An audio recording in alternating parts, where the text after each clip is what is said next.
The sun shone brightly over Central Park, casting kaleidoscopic shadows on the freshly painted pavement. The park, years from now, had grown even more impressive, boasting a modernized design with additional features for both fitness and relaxation.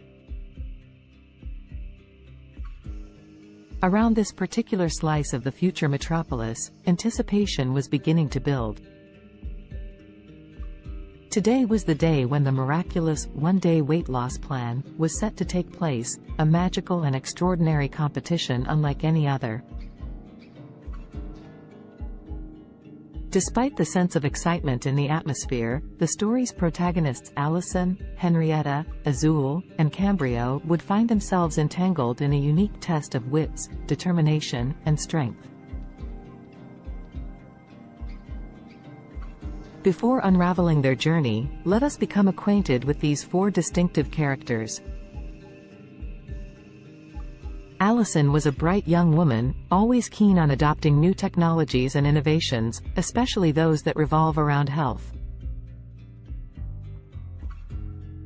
As someone who believed in taking care of the body as much as the mind, she was excited to delve into this fantastical weight loss event. Henrietta, on the other hand, was resistant to change. Skeptical about the motives that powered the weight loss competition, she felt somewhat dragged into the situation.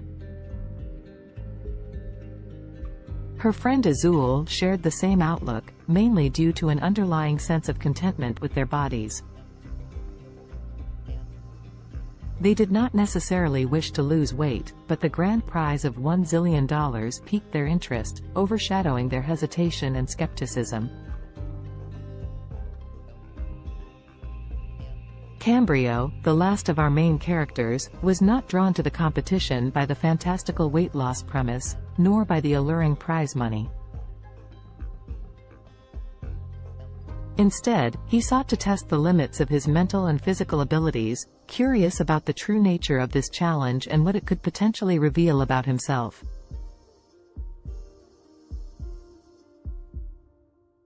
As the four friends toured the bustling park, they were first led to a scenic grove where tall trees reached for the heavens.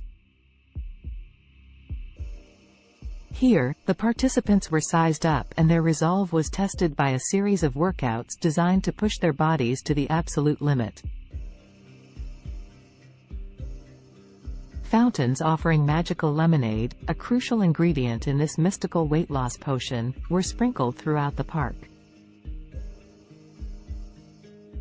As they sipped this wonder beverage and exercised, tensions began to rise.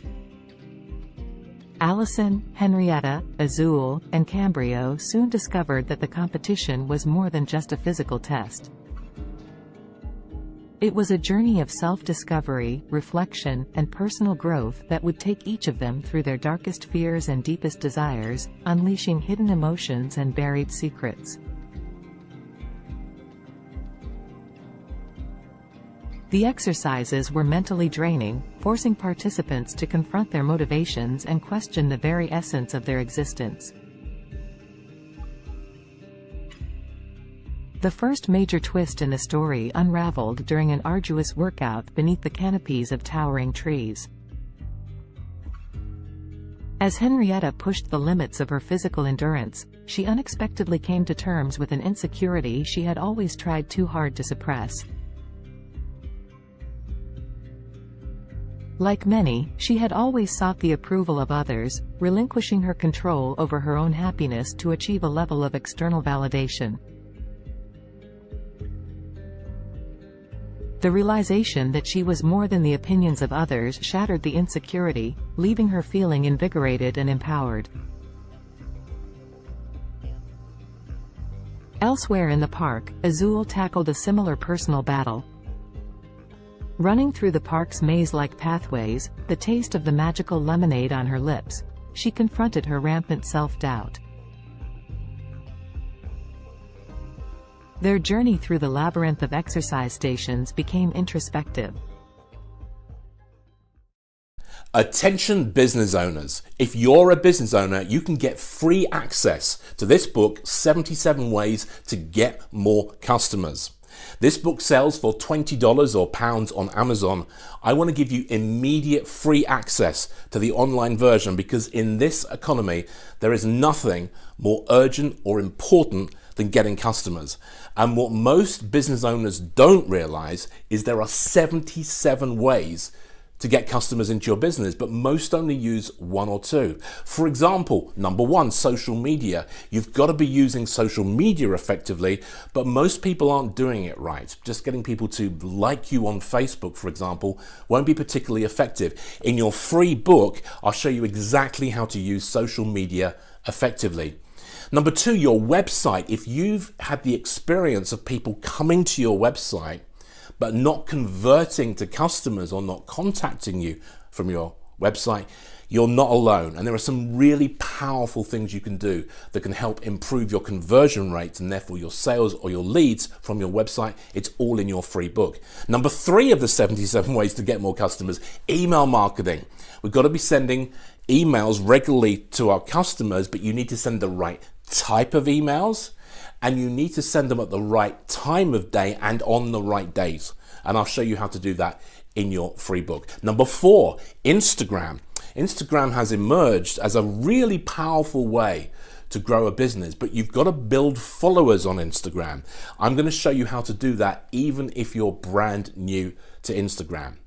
Number five, marketing for free. There are some great free ways to go out and reach customers, like referrals, for example. And I'll also share these with you in the book. As I say, this sells for $20 or pounds on Amazon.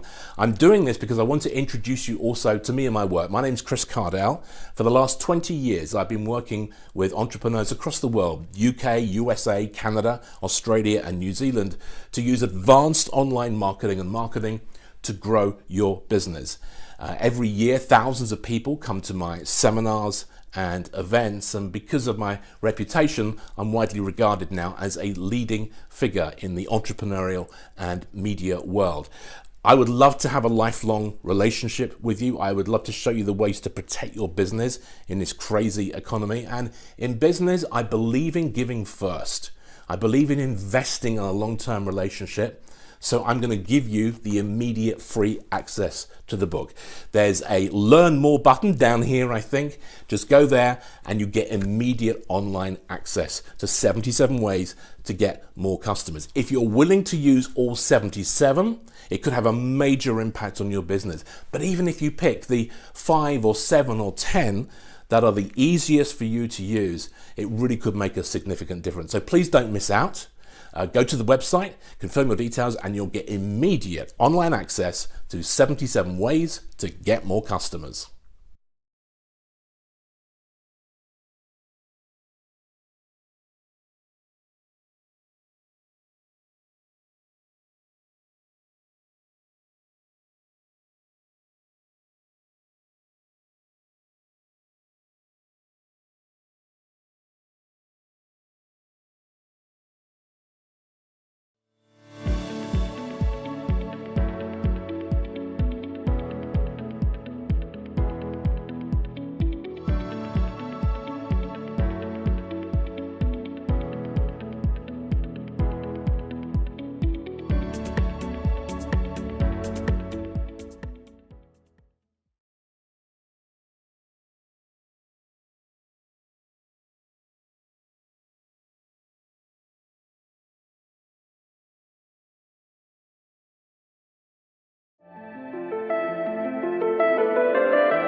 The term weakest can be subjective and depends on how you define weakness.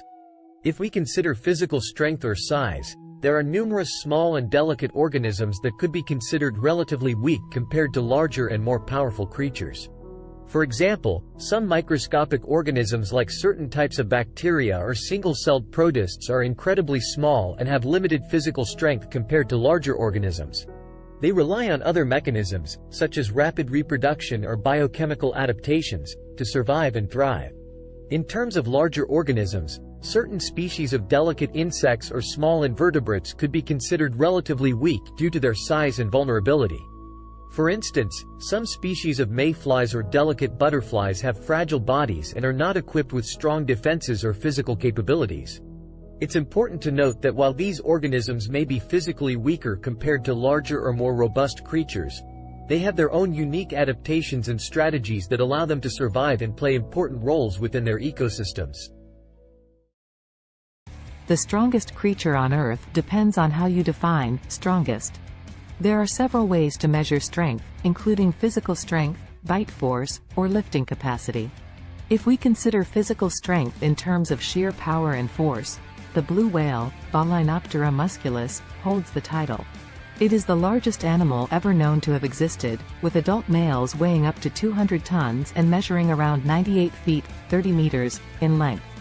Their immense size and bulk give them incredible strength in water. If we focus on relative strength compared to body size, the dung beetle, Scarabaeini, is often cited as the strongest creature. These small insects can pull and push objects many times their weight. They are known to move dung balls that are up to 50 times heavier than their body weight, using their powerful legs and horn-like projections on their heads. Additionally, the saltwater crocodile, Crocodylus porosus, has one of the strongest bite forces among living creatures. It has been estimated to have a bite force of around 3,700 pounds per square inch, psi, which is significantly stronger than any other animal on land. However, in terms of overall strength, considering various factors, it's challenging to determine a definitive, strongest creature as different animals possess unique adaptations and capabilities. Alex Haley was an American writer and journalist, best known for his book Roots, The Saga of an American Family, published in 1976. The book traces Haley's own family lineage back to Africa and tells the story of several generations of his ancestors, starting with Kunta Kinte, a young man captured in Gambia and sold into slavery in the United States. Born on August 11, 1921, in Ithaca, New York, Alexander Murray Palmer Haley grew up in Henning, Tennessee. His father, Simon Haley, was a professor and his mother, Bertha George Haley, was a teacher. Haley's passion for storytelling began at an early age when he listened to the stories of his grandparents, who were former slaves. In 1939, Haley enrolled at Alcorn State University in Mississippi but left in 1941 to join the U.S. Coast Guard during World War II. While serving, he became a journalist and wrote stories for the ship's newspaper. After the war, Haley continued his education at North Carolina's North Carolina Agricultural and Technical State University, then called North Carolina College for Negroes, where he graduated in 1949 with a degree in journalism. Haley began his professional writing career freelancing for various magazines and newspapers. He wrote articles about notable figures such as Martin Luther King Jr., Miles Davis, and Malcolm X. In the 1960s, he interviewed Malcolm X for Playboy magazine, which led to a close friendship between the two. In 1965, Haley published the autobiography of Malcolm X, as told to Alex Haley, based on the interviews he conducted with Malcolm X. The book became a critical and commercial success, contributing to the civil rights movement and establishing Haley as a prominent writer. After the publication of the autobiography of Malcolm X, Haley embarked on an ambitious project to trace his own ancestry. He traveled extensively, conducting research and interviews with family members and historians. This research formed the basis of his most famous work, Roots, The Saga of an American Family. Roots was published in 1976 and became a cultural phenomenon. It was a fictionalized account of Haley's family history, spanning from Kunta Kinte's capture in Africa to Haley's own life. The book explored the brutal realities of slavery and its long-lasting effects on American society. It spent months on the bestseller lists, won a Pulitzer Prize, and was adapted into a highly acclaimed television miniseries that aired in 1977. Following the success of Roots, Haley continued to write and publish several other books, including A Different Kind of Christmas, 1988, and Queen, The Story of an American Family, 1993. However, none of his subsequent works achieved the same level of acclaim and popularity as Roots. Alex Haley died on February 10, 1992, at the age of 70. Despite some controversy surrounding the accuracy of certain aspects of Roots, Haley's book played a significant role in raising awareness about African American history and genealogy. It sparked a widespread interest in tracing family roots and inspired a new generation of writers to explore their own heritage. Oh, the first day that we signed up for Monday.com, our department was already able to connect our processes, our software, actually everything into one centralized place. So the first day. Before Monday.com, our teams worked on different platforms. We couldn't find stuff. Things were falling through the cracks. Monday.com didn't just close these gaps, they sealed them shut. Like every detail of our work now has a place on a platform that's easy to use. That means that anybody in the department can easily track any process or project. At any given time, I can rely on Monday.com to tell me who's working on what and where everything stands. It's made our team faster, more agile. We're just better.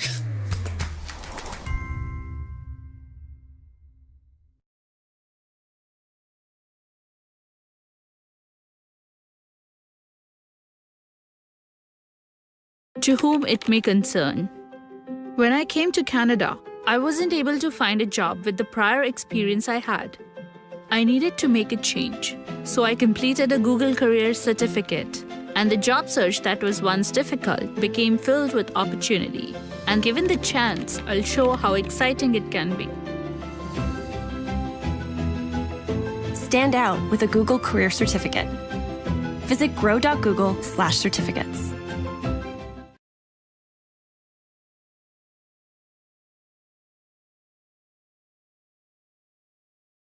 The history of Mongolia is rich and spans thousands of years. Here is a brief overview of the major periods and events in Mongolian history. Ancient and prehistoric times. The earliest known human inhabitants of Mongolia were nomadic hunter-gatherers who lived in the region around 850,000 years ago. The Xiongnu Empire, a powerful nomadic confederation, emerged in the 3rd century BCE and controlled vast territories in Central Asia, including parts of present-day Mongolia. The Xiebe, another nomadic group, succeeded the Xiongnu and established a state in the region during the 1st century CE. The Mongol Empire. The most famous period in Mongolian history is the rise of the Mongol Empire in the 13th century under the leadership of Genghis Khan, 1162 to 1227. Genghis Khan united the Mongolian tribes and embarked on a series of military campaigns, creating the largest contiguous empire in history. Genghis Khan's successes expanded the empire further, including the conquest of China and parts of Europe and the Middle East. The Mongol Empire fostered cultural and economic exchanges across Eurasia known as the Pax Mongolitsa. After Genghis Khan's death, his empire was divided into several khanates, including the Yuan dynasty in China and the Golden Horde in Russia. The Mongolian Khanates. The Yuan dynasty, led by Kublai Khan, ruled over China from 1271 to 1368. This period marked a significant cultural and economic exchange between Mongolia and China. The Golden Horde, based in the western part of the Mongol Empire, controlled territories in Russia and parts of Eastern Europe from the 13th to the 15th century. The Chagatai Khanate, centered in Central Asia, thrived from the late 13th to the 14th century. The Ilkhanate, which encompassed Persia and parts of the Middle East, lasted from the 13th to the 14th century. The Mongolian Empire's decline. By the late 14th century, the Mongol Empire had fragmented into smaller khanates, and Mongolia itself experienced political disintegration. The Ming dynasty of China eventually overthrew the Mongol-led Yuan dynasty, and Mongolia fell under Ming control. This marked the end of Mongolian rule in China. Mongolia under Manchu rule. In the 17th century, Mongolia came under the control of the Manchu-led Qing dynasty of China. Mongolia was organized as a part of the Qing Empire and experienced a degree of autonomy under Mongol princes. However, Mongolia remained largely isolated and nomadic, with the Mongols retaining the traditional way of life. The 20th century. In 1911, the Qing dynasty collapsed, leading to the establishment of the Republic of China. Mongolia took advantage of this political transition and declared independence from China. However, Mongolia's independence was short-lived, as it came under the influence of the Soviet Union in the early 1920s and was subsequently absorbed into the Mongolian People's Republic, a satellite state of the Soviet Union. Mongolia remained under Soviet influence until the late 1980s, when political reforms swept across Eastern Europe and the Soviet Union. Mongolia underwent a peaceful democratic revolution in 1990, leading to a transition to a multi-party democracy and market-oriented economy. Since the 1990s, Mongolia has experienced political and economic changes, with increased engagement with the international community and efforts to diversify its economy. Today, Mongolia is an independent country known for its vast landscapes, nomadic traditions, and rich cultural heritage. With the Remitly app, I can easily send money back home to my brother in India. His birthday is coming up and he's a huge cricket fan. So I sent him money to cover the tickets to a match. I used his UPI ID and the money was deposited right into his bank account. Because even though he's a pain, I know how much it would mean to him to see the action up close. Cricket is special to us, just like it is to all of India. And who knows, maybe finally he'll forgive me for the time I crashed his scooter. We'll see.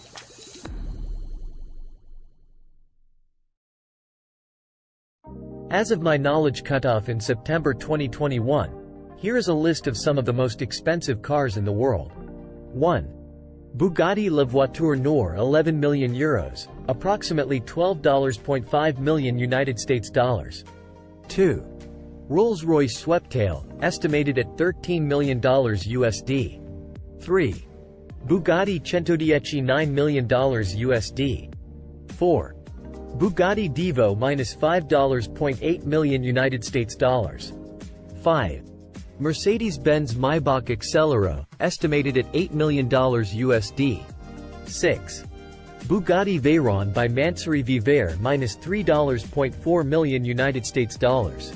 7. Lamborghini Veneno Roadster -$3.3 million United States dollars. 8. Koenigsegg Jesko, estimated at $3 million USD. 9. Aston Martin Valkyrie, estimated at $3 million USD. 10. Ferrari Pininfarina Sergio, estimated at $3 million USD. Please keep in mind that these prices are approximate and can vary depending on factors such as customization, rarity, and other market conditions. Additionally, new models may have been released since my last update. It's always a good idea to consult reputable sources for the most current and accurate information on the most expensive cars.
Fine. Humans are noisy. They like to make things. They're fueled by inspiration. Inspiration is something called tacos.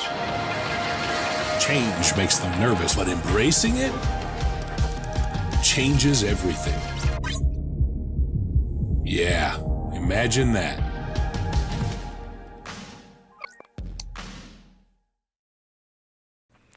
This is a class from All School, and I'm learning with a learner here, video editing, and she's learning some new things.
The history of cats is equally intriguing, although it differs from that of dogs.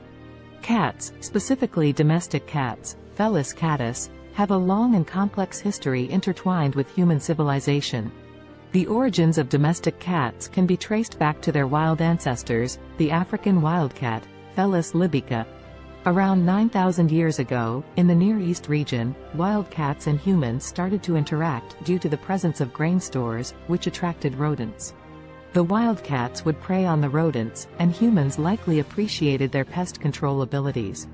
This gradual association led to a mutualistic relationship, where cats received food and shelter, and humans enjoyed reduced rodent populations.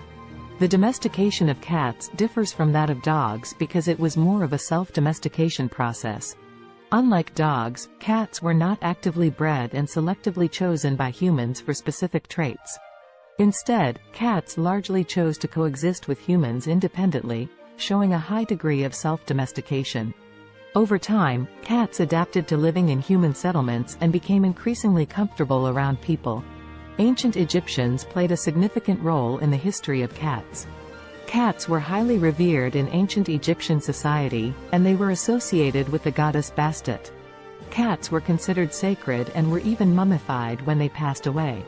The Egyptian reverence for cats spread to neighboring regions, contributing to their widespread popularity. As trade routes expanded, cats started to spread to other parts of the world, often accompanying sailors to control rodents on ships. In different cultures, cats took on various roles and symbolic meanings. For instance, in Norse mythology, the goddess Freya had a chariot pulled by two large domestic cats. In Japan, cats became popular during the Edo period and were associated with good fortune and protection against evil spirits. During the Middle Ages in Europe, cats faced a mixed perception. They were both valued for their rodent control abilities and feared as potential accomplices of witches and evil entities. This ambiguous attitude persisted for centuries until cats regained their status as beloved companions and pets during the Renaissance. In the modern era, cats have solidified their place as popular pets and companions worldwide. They come in various breeds, coat patterns, and colors, each with its distinct characteristics. The appreciation for cats' independent nature, their grace, and their ability to provide companionship has made them one of the most cherished domesticated animals. Today, cats continue to captivate our hearts, whether as indoor companions, barn cats, or even as internet celebrities. Their history reflects their unique ability to adapt to human environments while maintaining their individuality and a touch of their ancestral wildness. The history of dogs is a long and fascinating one that stretches back thousands of years. Dogs are descendants of wolves and are believed to be the first domesticated animal. The exact timing and location of their domestication are still subjects of ongoing research and debate among scientists. However, most experts agree that the domestication process began between 20,000 and 40,000 years ago. The domestication of dogs likely occurred when ancient humans and wolves started to form mutually beneficial relationships. Wolves were attracted to human settlements due to the presence of food scraps, and humans may have found value in having the wolves around for hunting assistance, protection, or companionship. Over time, certain wolves that exhibited more favorable traits, such as docility and an inclination to cooperate with humans, were selectively bred. This process led to the gradual divergence of dogs from their wolf ancestors. Early dogs served various purposes based on their traits and the needs of human communities. They were used for hunting, herding livestock, guarding, and even serving as companions. Different dog breeds were developed over time through selective breeding to enhance specific traits suited to particular tasks or preferences. Ancient civilizations across the world recognized the value of dogs. They appear in the art, literature, and mythology of ancient Egypt, Greece, Rome, and many other cultures. Dogs played significant roles in various historical contexts, such as in warfare, exploration, and as working animals in agriculture and transportation.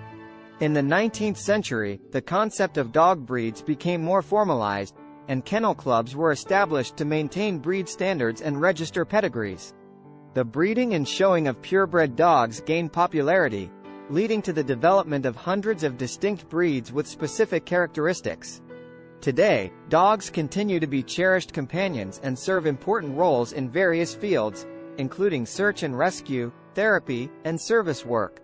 They are highly diverse in size, shape, and temperament, reflecting the vast array of breeds that have emerged through centuries of selective breeding. Dogs are deeply woven into the fabric of human society, offering companionship, loyalty, and assistance to people worldwide.